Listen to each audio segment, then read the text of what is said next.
ദിണ്ടിഗൽ ബിരിയാണിയിലൂടെ ഭക്ഷണപ്രേമികളുടെ മനം കീഴടക്കുകയാണ് അയ്യന്തോൾ ചുങ്കത്തിനടുത്തുള്ള ബിരിയാണി സ്റ്റോറി എന്ന റെസ്റ്റോറന്റ്. യഥാർത്ഥ ദിണ്ടിഗൽ ബിരിയാണിയുടെ രുചി അതേപടി തൃശൂരിലെ ഭക്ഷണപ്രേമികളിലേക്ക് എത്തിക്കുക എന്ന ലക്ഷ്യത്തോടെയാണ് ബിരിയാണി സ്റ്റോറി പ്രവർത്തനം ആരംഭിച്ചത്. ദിണ്ടിഗൽ ബിരിയാണിയുടെ രുചി തേടി നിരവധി പേരാണ് ബിരിയാണി സ്റ്റോറിൽ എത്തുന്നത്. തമിഴ്നാട്ടിലെ ദിണ്ടിഗലിന്റെ പാരമ്പര്യ രീതിയിൽ ശ്രീരാഗ സാമ്പ അരിയും പ്രത്യേക മസാലക്കൂട്ടും ഉപയോഗിച്ചാണ് ഇവിടെ ബിരിയാണി തയ്യാറാക്കുന്നത്.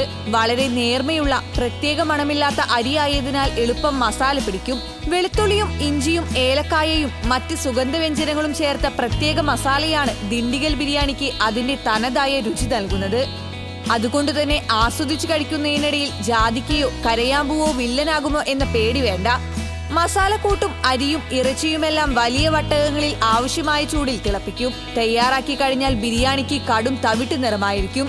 ഫുള്ളിന് 150 രൂപയും ഹാഫിന് 90 രൂപയുമാണ് വില. അതിന്റെ ടേസ്റ്റ് മലയാളികൾക്ക് ഇഷ്ടപ്പെടില്ല എന്നുള്ളൊരു ഇതുണ്ടായിരുന്നു. പക്ഷെ നമ്മൾ ഇത് പ്രൊവൈഡ് ചെയ്ത എല്ലാവർക്കും ഈ ടേസ്റ്റ് ഇഷ്ടമായി. എല്ലാ മലയാളികളും വന്നിട്ട് ഇപ്പോൾ ദിണ്ടിക്കൽ ചോദിച്ചിട്ട് വരും. തമിഴ്നാട്ടിൽ അങ്ങനെ ഒതന്റിക് ആയിട്ട് കിട്ടുന്നത് അതുപോലെ തന്നെയാണ് നമ്മൾ കൊടുക്കാൻ അവിടെ ശ്രമിക്കുന്നത്. ദമ്മ പൊട്ടിക്കുന്ന ടൈം എന്ന് വെച്ചിട്ടുണ്ടെങ്കിൽ ഒരു 11-12 മണി ആ ടൈമിലാണ് നമ്മൾ ദമ്മ പൊട്ടിക്കുക. ദിണ്ടിക്കൽ നമുക്ക് സ്പെഷ്യൽ ബിരിയാണിയാണ്. തൃശ്ശൂരിലെ നമ്മുടെ ബിരിയാണി സ്റ്റോറിയിൽ അടിപൊളി ബിരിയാണി ഉണ്ട്. ഇവിടെയൊക്കെ ബിരിയാണി മട്ടൺ ബിരിയാണി ഉണ്ട്, പിന്നെ ചിക്കൻ ബിരിയാണി ഉണ്ട്. മട്ടൺ ബിരിയാണി അടിപൊളിയായിട്ടുണ്ടാവും. ഇങ്ങനെ പെട്ടെന്ന് കളിയാവും. കേരളത്തിലുള്ള എല്ലാ ആൾക്കാരും വരണം, കളിച്ചു നോക്കണം. തമിഴ്നാട്ടിലെ ദിണ്ടിഗലിൽ നിന്ന് ആരംഭിച്ച ഈ രുചിപെരുമ ഇന്ന് കേരളത്തിലും വലിയ സ്വീകാര്യത നേടിയിരിക്കുകയാണ്. രുചിയിലും ഗുണനിലവാരത്തിലും വിട്ടുവീഴ്ച ചെയ്യാതെ ഓരോ ഉപഭോക്താവിനും മികച്ച ഭക്ഷണാനുഭവം നൽകുകയാണ് അയ്യന്തോളിലെ ബിരിയാണി സ്റ്റോറി.